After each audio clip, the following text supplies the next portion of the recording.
You just got to love short track Saturday night. Here we are at Richmond International Raceway. Pontiac Excitement 428 laps down. Caution out for Randy Renfro, stopped on the backstretch. And other pit stops, John Andretti, Dale Jarrett, Bobby Hamilton, and Hermie Sadler. A total of 14 cars. Steve Burns. Mike, we've been listening to Jeff Gordon talk to crew chief Robbie Loomis. He says the car is loose getting in, tight from the middle off, but he's a little concerned about feeling a vibration in the brakes. Dick Berggren. Matt Kenseth has gone from 7th to 3rd since the drop of the green flag. His problem is under the hood. He said the throttle linkage doesn't feel right to him. He can't pick up the throttle the way he wants to. To Matt. Dick, Tony Stewart gave up the 32nd position. Not a bad move at all because his car was tight up off the corner. He said it was just killing him on exit. They made a track bar and wedge adjustment. Greg Zipadelli banking on pitting now. Kind of short pitting for track position later when the leaders have to pit. And after pit stops, he's 32nd. Yeah, and that brake vibration, that's just like in your passenger car. When you stand on the brakes a little too hard, you'll get some buildup from the pads on the rotor, and then when you put the brake on next time, it wants to vibrate. It'll shake the pedal under your foot. That can get to be a problem. How about we stand on the volume control?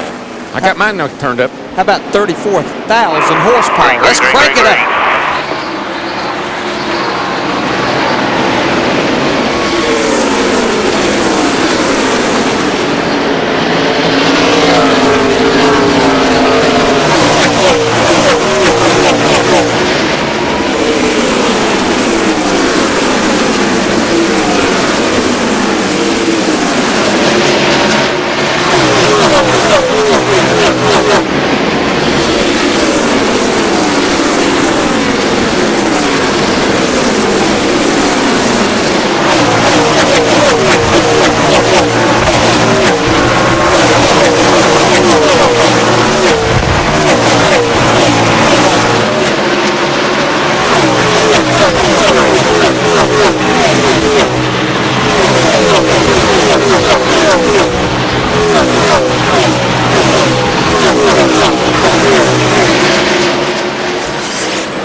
Jr. gets underneath Matt Kenseth, and that's second place.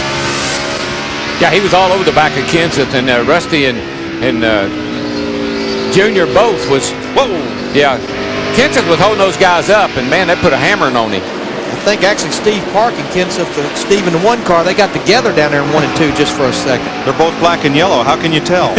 They look like one there for a second. They're going to be black and blue if they keep this up. Right now they have Ryan Newman in the 12 car. They have him kicked on the high side, and a line of looks like about 8 cars trying to get underneath him. I hear that train whistle again.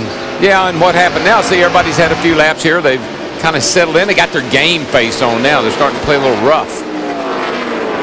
Time to go. Crew chief's got on and say, look, can't lollygag around like that anymore. Got to go. Whoa!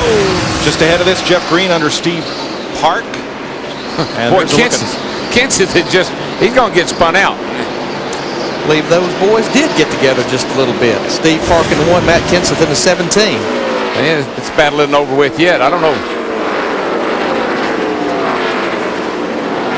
Jeff Gordon on the high side.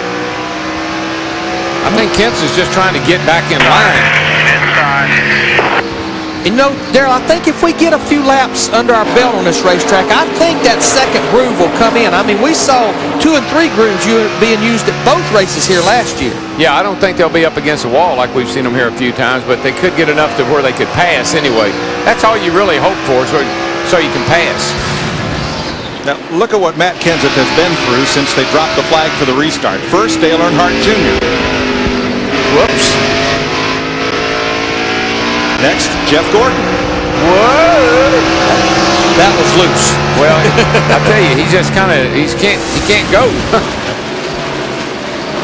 Terry Labonte by him. They're gonna bump him right onto the rear the way they're going. Somebody to watch tonight, Darrell. Jeff Green powered his way up to 4th place. Well, you know, he ran a little bit of the Busch race last night. He didn't get to run a lot of it, but he did run probably enough to maybe make some good adjustments on his car. Yeah, he started back in 14th, so he's definitely on the move. But he actually ran the Winston Cup race here in September in that 30 car, one of the few races he ran last year for Richard Childress Racing. He's come to 4th and is chasing down Rusty Wallace. Meanwhile, Steve Park sits in 5th spot. Let's go to his pit. Mike, Steve Park is fighting a push from the center off. The crew chief, Paul Andrews, said, Steve, your car has insurance. I added air pressure in the left rear and put wedge in before we started. This will help the car come in, but it'll come in gradually. Yeah. Well, in the meantime, I'm getting passed by everybody out here. Darryl, it's got to be hard when that crew chief says be patient. Oh, yeah, and you got people banging into your back bumper. And driving underneath you. They're all around you like bees, and they're swatting at them, and crew chief tells you to be patient. I mean, you see by the Fox tracks right here that he continues to lose ground to our leader right now, Ward Burton. Here's the miles per hour. This is driving off into turn 3, up about 133 miles an hour, right at about 95 miles an hour in the middle of 3 and 4. We're going to see more miles per hour on the front stretch because it's about 400 feet longer. You're in the gas a lot longer. About mid-140s getting into turn 1. Yeah, you'll probably turn 300 to 400 more RPM going down into turn 1 than you will up that little short back straightaway. Ward Burton, it's only the 2nd time he's ever led a race at Richmond. It's the 7th race, though, that he has led this year. Well, I watched him in practice in happy hour, and, you know, other than Johnny Benson, he was the 2nd fastest car, and he was zinging by people out there in happy hour about like he is here in the race tonight. And I don't mean to say it's easy out there where he is. I mean, right now he's about a 2 1/4 second lead. But if we stay green and we run another 15 or 20 laps, when it becomes tough, Darryl, and you have to use patience, is when you catch the back of the field. We got a battle for 2nd right here, battle for 3rd. Jeff Green in the 30 and Rusty in the 2 car. Yeah, you were talking about Green. I just wanted you to know that Green just made a pass. Now he's 4.2 seconds off the lead. As you see what that looks like to Ward Burton, the race leader, down here entering turn 1. Ward Burton stays in command here at Richmond International Raceway in the Pontiac Excitement 400, 45 laps old.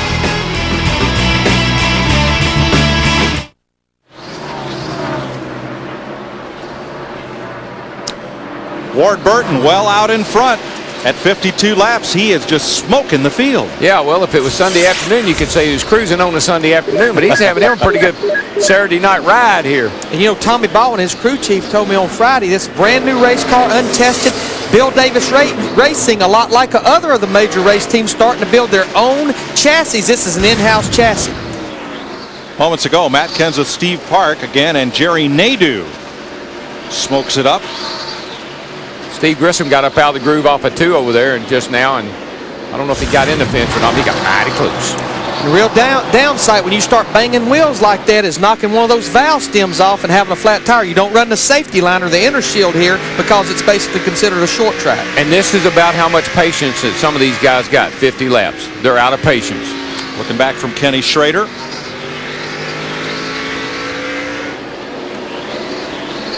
Teammates pacing 4th and 5th. Anybody working a top groove yet? No, everybody's single file on the bottom. Yeah, I want to know if anybody's working a top groove yet. It's pretty much single file, Rusty. No, and that's a veteran like Rusty who runs well here, has won here, led a lot of laps. I think he probably wishes that top groove had come in. His car needs to move up some because he gets a little high off turn 4 every other lap. And he'll depend on his spotter and crew chief to tell him when someone starts working the high groove and if it's working for them. So far, I haven't seen anybody venture up. No, Matt Kenseth now has dropped back to 9th place. Dick Berggren. Well, Matt had worked his way up to 2nd spot. Then he got pushed around by a bunch of other cars. Wound up at 12th, worked his way up to 9th. Crew chief Robbie Reiser, what's going on with your race car? We're doing all right. Just got punted around a little bit on the restart there and got knocked out of the groove. And when he first could get back in line, he was back in about 12th. So he's working his way back now. All right. Kenseth's car is okay. He's on his way back up to the front. As you can tell, it's as loud down there as it is chilly here at Richmond. A little bit of sprinkles on the glass here. We've completed 58 of 400 laps. Boy, and I tell you, this little bit of rain, if we get a caution here, that's good news for some of these guys that are back in the field because closing in up in a hurry. Ward Burton set a blistering pace. And I mean, Kyle Petty is one of them that started back in 6th. He's about 2 seconds from being lapped. Jeff Green is running this race like it's a 100-lap Saturday night feature. He has just bombed his way right up into second place. And we've talked about it already a couple of times, Darrell and Mike. I just feel like that what little feedback those guys that ran the Busch race, Jeff Green didn't run a lot of it, but I think he ran enough that he learned something, was able to convey it to his crew chief, Todd Barrier, make that car better for tonight. Steve Burns. Hey, Larry Mack, Jeff Green just told Todd Barrier the race car, as caution comes out, the race car is very good in turns 3 and 4, but rain's starting to come out now. Well, the key will be, can we keep the heat in the racetrack and keep this water from accumulating and turning that gray asphalt to black, to shiny black, which would indicate that we've lost the racetrack. Well, the problem is that the cars are running single file. If we could get some cars running side by side, we'd get that vortex working better. But this single file racing is just not creating enough vortex to get the clouds lifted out. Now, I think there's no question those cars at the front of the pack that did not pit the first time on lap 24, they'll come to the pits. I mean, because we're not going to run no 140 laps of caution should it continue to rain. So go ahead, come in, get your 4 tires, make your adjustments. But you have to be careful. As we noted, pit road still is damp. It's not completely dry. Well, now some of these guys like Tony Stewart and others that pitted in last caution, they'll probably stay out. But most of the field is coming to pit road. Yeah, those guys have about 30 laps on their tires. I wouldn't be surprised, though, if most of them comes to pit road. Tony Stewart, that group, they are coming to pit road. Looks Dale like Jarrett's basically Dale Jarrett, what he'll try to do is maybe at least stay out and lead a lap and get 5 bonus points. I think his game plan was to stay out, Dick.